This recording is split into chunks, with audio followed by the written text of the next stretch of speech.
Hello, amazing readers. Welcome to Indigo Tribe School of Learning's weekly read aloud. The title of today's story is Time for Bed, Old House. Written by Janet Costa Bates, illustrated by A.G. Ford. Isaac loved the new pajamas he got for his first sleepover at Grandpop's house.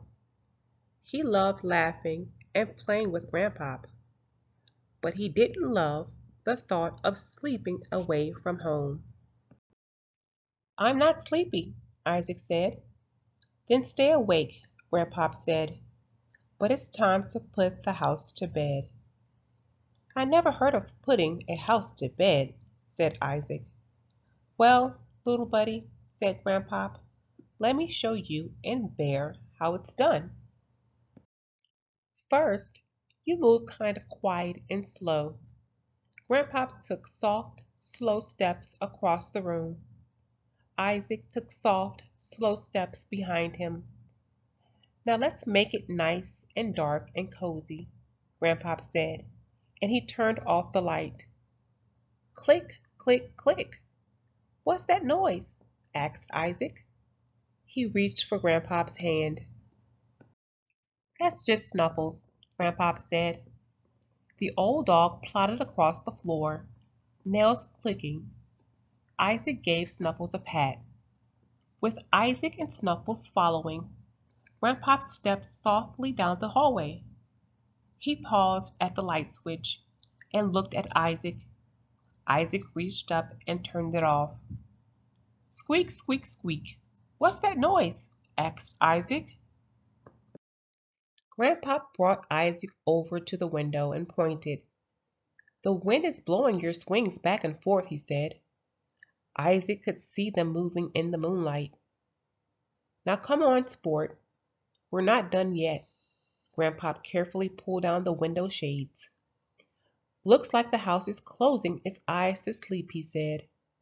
"Creak, creak, creak. What's that noise?" asked Isaac. "This old house makes sleepy sounds just like you," said Grandpop. "You yawn, you stretch. I bet you even snore." "I don't think I snore," said Isaac. Grandpop shrugged. "But if you're sleeping, how do you know?"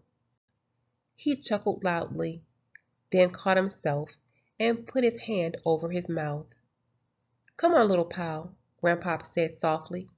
They tiptoed up the stairs.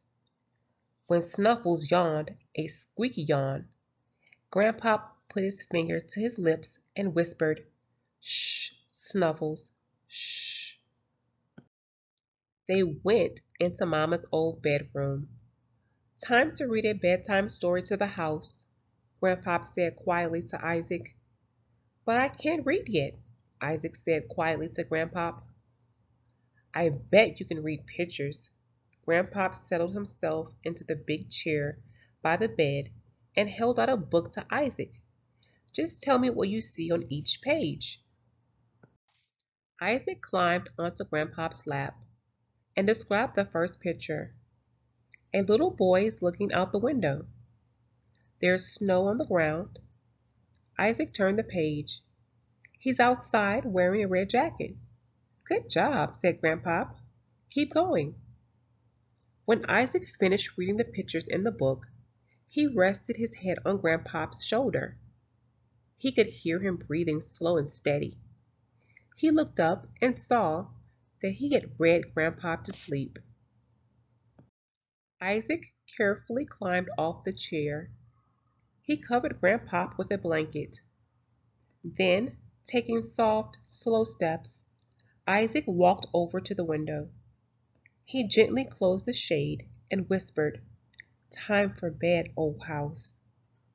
When the grandfather clock chimed from the hallway, Isaac put his finger to his lips. "Shh, Mr. Clock, shh." Isaac settled himself into bed, picked up a book, and in a soft voice read the pictures to Bear. When he was done, he quietly turned off the lamp. Click, click, click.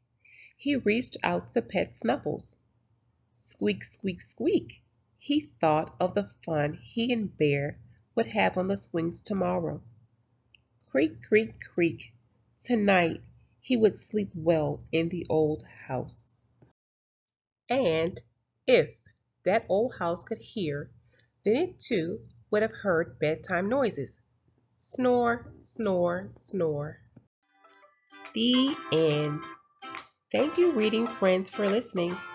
We hope you enjoyed today's Read Aloud, and we hope that you come back for next week's Read Aloud. Bye bye.